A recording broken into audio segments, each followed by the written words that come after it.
Lakini kwa sasa hebu tuangazie taarifa kuhusiana na kaunti ya Nairobi na hatua ya serikali kuu kuchukua baadhi ya majukumu ya serikali ya Nairobi imeibua hisia mseto. Hivi sasa Spika wa bunge la kaunti ya Nairobi Beatrice Elachi anazungumza.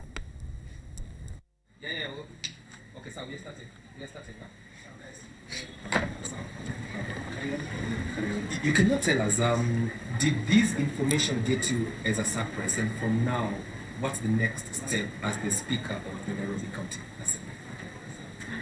Assembly? Thank you very much. First of all, in terms of the whole matter, I want to thank the President. I think the County Assembly, from the 29th of January, you remember we really agitated that we would want to see the Regenerational Committee being revamped for purposes of services for Nairobi.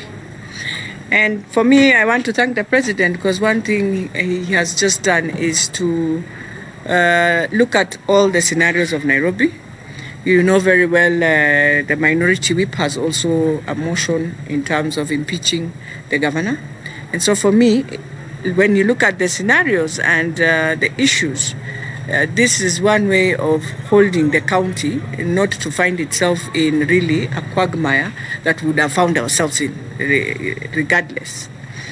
But also when you look at Article 187, I think it is very clear that when a government feels, one government of level feels that there are functions that are not functioning, you are, and that is what the drafters of the Constitution envisage. You will feel to return that function back either to the national government, or even the national government can give a county a function when they feel it becomes closer to the people to get those services.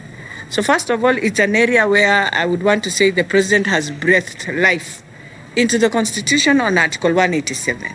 What we would want to see is how the Senate repackages or unpacks the whole Article 187, because it's not just Nairobi. Remember, Nairobi, we are in a very in a scenario that is also very tricky, because the governor being on trial. Also now, for me, I want to thank him, because he did not just look at himself, but he has looked at the 6 million Nairobians who need services. And so he has felt these are the critical services. Why can't I hand them back to the national government? And when things become to normalcy to Nairobi, you have a right now to write to the national government to return back the functions. So I think that's what he has done. Yes. Yes. These critical functions, health, public works, have been handed over to the national government. How then, as the County Assembly of Nairobi, do you oversight? I think that's why the President said that in every report, one will be tabled to the County Assembly and the other one to the National Assembly.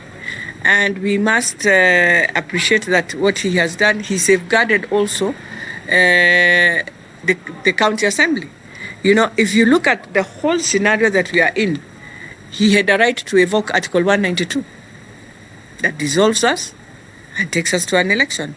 But what he has done, he safeguarded. So in terms of the whole situation where we are now, I think the County Assembly has a role, a very critical role to play in terms of creating the frameworks on how they will work.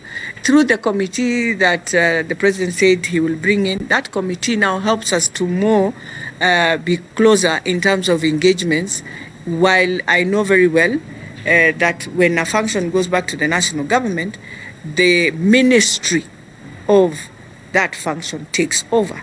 So the committee will help us now to become the interlink in between, because for us, it's just oversight. So the oversight role you play is you'll continue looking at whether, as much as the national government has taken over, are you taking care of Pumwani? Are you taking care of Mama Lucy? Does Mama Lucy have the drugs that need to be? And all that. And don't forget, you know, when you look at the appropriation bill that appropriates the finances, you know, people have not been asking themselves, so what would have happened?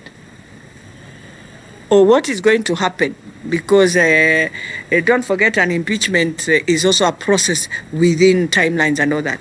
So what would have happened, or what will happen? Because we have a supplementary bill that is supposed to be passed, and we have the new finances that were coming in. And we needed only the governor to sign to use that appropriation to sign the appropriation bill for us to get money to spend. So I think there the president also, whoever advised him, he looked at it and realized very soon we're going to have a lacuna. And so the key functions of health, transport will have been so much affected, and the other environment. So when he takes that, he has saved us also on that space. Yes.